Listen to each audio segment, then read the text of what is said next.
bought these. Found these horror top trumps. They've been re-released. They were available originally in the, I think, the 1970s, late 70s. They were produced by a German company called Dubrek.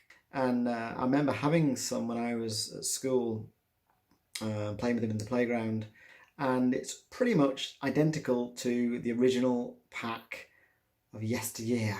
It's funny, I got them in actually in the gift shop at Whitby Abbey, which is amusing given the kind of associations with kind of Dracula at Whitby. So I thought it was very fitting actually. They cost me £6. It was at the English Heritage gift shop, but I think you can get them a bit cheaper online from Amazon and places, a few pounds cheaper than that. I love them. When I first got them, I was so desperate to open them, and you sort of look on the back and you can sort of see there's a gap or something to get your hand down. I was fiddling there, I was like, I don't really want to break this, but I can't open it, and I was doing this and shaking it, and I couldn't work out how the heck you got the cards out. It was quite frustrating. And then it suddenly dawned on me there is actually like a slightly hidden groove there, and you can put your finger in and then it opens and you're in. Actually, a couple of cards missing in here that were in the original pack. They're not in here, and there's a lot of people getting up in arms. There's two cards. I mean, they're not amazing cards, to be honest. I think that the people who made them said they couldn't include them because they had to make some space for these kind of other adverty cards. I don't know what they are. Yeah, some sort of marketing cards. So they had to drop two, and I think it was the man-eating plant and the sorcerer, or maybe the sorceress, one of those. Anyway, you can still play without them. Like I say, they're not the best cards, so it doesn't really matter. I think people need to chill on that one. So I used to play these in the playground at junior school. So I used to carry them around, and you know, at break time we would go out and play with these cards. Now, they're pretty gross, they're pretty grotesque, they're quite gory. All the G words, really. And for an 8-year-old boy, I mean, there's a lot of blood and horrible things happening on these cards. So I don't know what my parents were thinking of, really, letting me wander around with these. Having said that, I turned out okay, so it can't have been that damaging. So the way you play with them is basically you kind of deal them out, and then you take the card that's the first card, as it were, and you either say one of those 4 things, and if you beat your opponent, you get to take their card, and you go again. Simple, really. I mean, everyone knows how to play top trumps. But what's amazing about these cards, what makes them different, is the really nice illustrations. And some of them, like I say, they are pretty disturbing, I think, actually. Some of them are laughable, some of them are just a bit weird, and some are pretty scary. I'm going to go through them all and have a look at them in more detail. But just before I do that, I just wanted to, I played these as a kid. I never asked any questions, but looking at them now with a more critical sort of grown-up's eye, you've got, fear factor and horror rating. Now, how are they different? There's a lot of crossover there for me. Seem like the same thing, really. And likewise, you could argue physical strength and killing power. They're kind of similar. I mean, you normally use strength to kill. A lot of these cards would anyway. So looking back, that just seems odd. But I don't really mind. I'm not going to complain because I love these particular phrases. They've stuck in my mind, those 4 phrases. Killing power, it sounds amazing. The power to kill. Anyway, enough of that. Let's have a look at the cards in more detail. Starting with the Gorgon. Well, what is there to say about that? Not a lot, really. It's a weird thing. Muscular, serpents for hair, a big club with blood on it and some spikes. It's not a bad card, certainly not the best card. But yeah, the Gorgon. Not sure what that was inspired by. I noticed a lot of these cards are inspired by, horror films and characters in horror films. And then some just seem to be completely spurious and made up. There's a real mixture there, I think. So, next, moving on to the Incredible Melting Man. So, I mean, this man just seems to stand there and melt. I'm not sure how that's... it's pretty gross. You won't want to witness that sort of thing happening, but you'd probably fancy your chances of getting away from something like an Incredible Melting Man. Not a particularly strong card either, but I like it. I like all the pink goo that's Sort of like this pink slime that's dripping off his face. Next card, the Hangman. Yes, well, what can you say about this? I mean, it's a weird picture. It's gory, and there seems to be a man there that's already been hung, perhaps, and has had his throat slit, perhaps. But he seems still alive, curiously, and he's not actually hanging anymore. I don't know what's going on. Anyway, quite a poor card, really. Okay, on to the Risen or the Risen Dead. Looks a bit like sort of, you could almost imagine Ronnie Corbett being on that card. He's jumped out from the side, he's about to tell you a story. Anyway, there we go. It's quite a strong card, actually, with the physical strength and horror rating both high. So that's the Risen Dead. Maggot.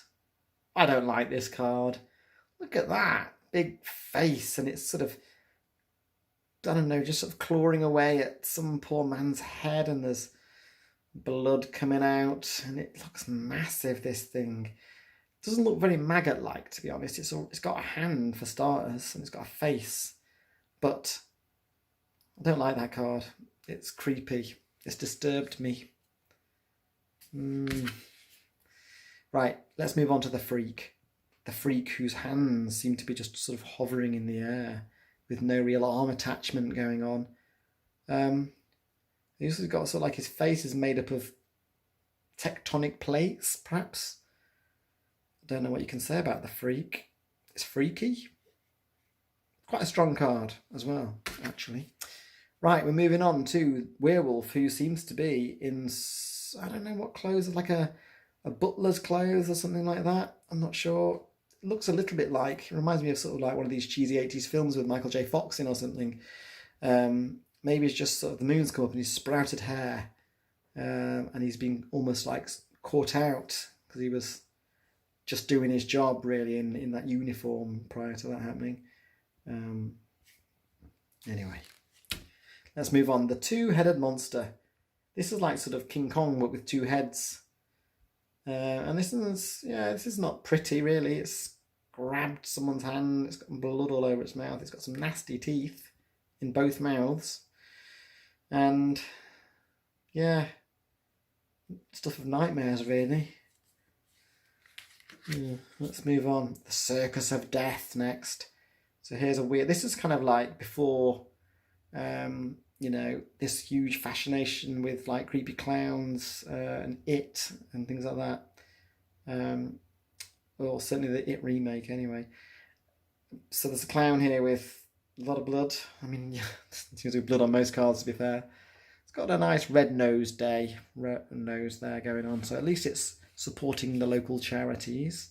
But looks like it's got a killer instinct as well.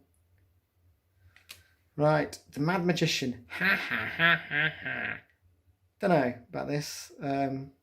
Quite good silhouetting. I like that. It's made it a bit creepier than it would have been otherwise. It's just a man in a hat laughing, and there's not much very scary about that. It's quite a weak card as well. It's the kind of card when you like get to it, you go, oh, I've only got the Mad Magician. I'm going to lose this round. The Phantom of the Opera. I like that card. Good illustration. Yeah, not another sort of fairly weak card. Obviously inspired by the Phantom of the Opera, that one. Nice stripy background as well. So, the Prince of Darkness. I don't know what to say about this. I find it weird. Very weird. There's a hanging blade with a lot of blood on it, obviously. There's this Prince of Darkness chap with his horns and a weird hairdo, unless that's meant to be blood coming out. I think it's purple hair, pink hair. He's got his like red dressing gown on or whatever it is, and slightly boz-eyed. I don't know. Strong card though, some good 90s on there. Right, Cannibal, look at that. He's cut someone's head off and he's massive and he looks like he's made of metal maybe. I don't know, he's certainly a funny colour, almost a blue tint to him there, and yeah, I wouldn't want to run into him. He looks pretty terrifying. And the thing that he's beheaded, I mean, that looks like a scary beast itself. Anyway, let's look at the Executioner. Chops people's heads off. What can you say? You know, he's got a big axe, standing there, ready for his next kill. Yeah, like schools. Okay, we're now on Dracula. So this is arguably the strongest card because of that 100 horror rating. So, you know, when you've got this card, you can be fairly sure you're going to be okay. But it's possible that someone might get you on fear factor. And that is a very sort of disappointing moment when you have to hand this one over. Yeah, there he is. You know, he's arrived at Whitby. And he says, I want some fudge. Which way is it? He's pointing down the steps to get his fudge fix. Lord of Death. I don't know who this is. Skeleton with a wig. I don't know. It's probably inspired by a film that I'm not aware of. Looks like he's about to sort of do a bit of opera or make a moving speech at a family gathering, perhaps. Yeah. Okay, the skeleton next. A very poor card, this. Again, another one you sort of like you get dealt this and you go, no, I've got skeleton. And the skeleton in question here is playing with a noose. Yeah, not much more you can say about that, really. The ghoul with a rather weird face. Yeah, I don't like that very much. I find that a bit creepy when I look at that for too long. Seems to only have one functioning eye and a bit of a sloppy face. Looks a bit like the creature from the Black Lagoon or something like that. And fairly poor scores for the ghoul too. Oh, I like this Gargantua. Yeah. Massive as well. I mean, look at the size of him. And he's got a man that he's lifted up. He's going to drop him to his death. He's already got blood all over him. It's already too late for that guy. This is one huge creature. And again, he's very strong. You've got 90s there. 99 physical strength as well. Incredibly strong. And you'd expect that from something so huge. But the horror rating, 66.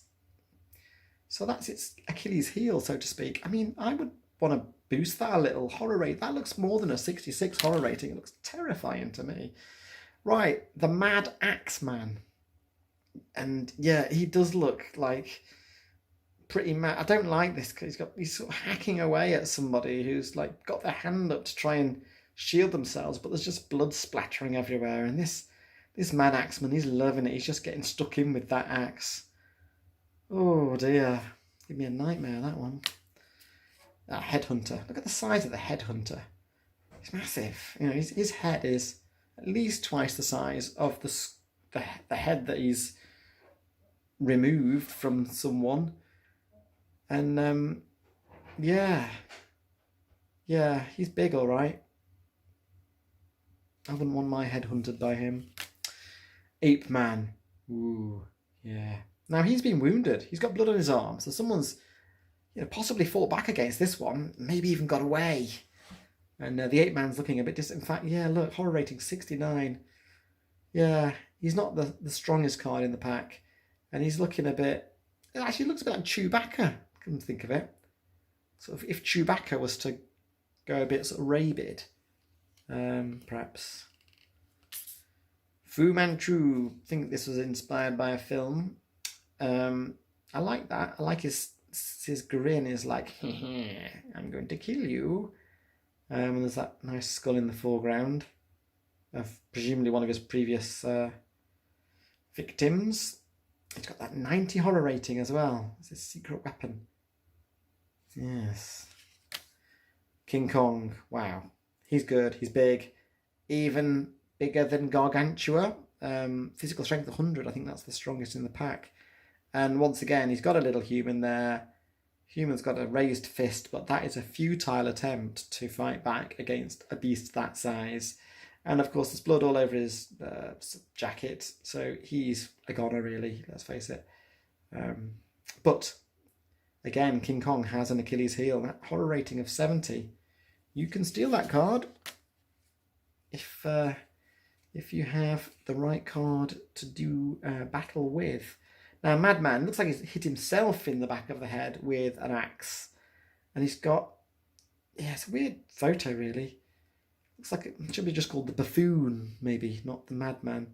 Looks like a buffoon to me. And it's a weak card, let's face it. The Thing, now, I can only imagine this is inspired by John Carpenter's film where things sprout legs and scuttle around. It's got to be that, hasn't it? It's got to be. It doesn't look particularly scary, to be honest. So, yeah, a bit of a mishmash card, really. But I like the Thing mention. I'm glad they put that one in there. Vampire Bat. Yeah, look at its face. Yeah. Not very terrifying, really. Although it has got some fairly long fangs. I hadn't really noticed that before. Bit of snow on its wing as well, perhaps. Or is that meant to be moonlight? Who knows? But there it is, flying in the sky. It's got a very poor physical strength. I suppose you would expect that from a small bat. 45. Not one you want really to be relying on. Zetan Warlord. Now, where did this come from? Zetan Warlord. I don't know, but I like it. And what is that eye that he's wearing? Is that like... What is that? Is that a real eye? Is it somebody's eye that he's wearing as a brooch or a pendant? And I like this illustration. I like the way all the eyes are sort of in darkness. They're blacked out. Yeah, it looks pretty scary, this card. I don't like it. And he's a warlord, so I guess he's good at war and killing. Specialises probably. The Granite Man. I don't really remember this card. I guess it must have been in the original pack. It seems a bit alien to me. So it's a man made out of granite, I guess. He... Looks very granity, I suppose. Not scary, really. It's weird that the background is granite as well. It almost makes me look like he's trapped in stone and actually isn't very effective. So there we go, there's Granite Man. And last card, Godzilla. Hilarious, really. It just looks like a serpent and he's wearing clothes, isn't he? And a bow tie, sort of thing. So that's weird. But yeah, Godzilla. It's a good card. And once again, there's a lot of blood on it. I wouldn't really want to come across this particular thing, even if it was wearing clothes like that. So yeah, that's the pack. Went through them all. Love these cards. They're a real nostalgia trip. When I saw them in the shop, I thought, I'm just buying those. I don't care. Hadn't actually seen them before, so I didn't even know they'd been re-released until that point. And as I mentioned, I don't mind that there's 2 cards missing. I'm going to look after these cards, get them out every now and then, have a little flick through them, try and encourage someone to have a game with me. But the rest of the time, they're going to be sat on the shelf as a little collector's item.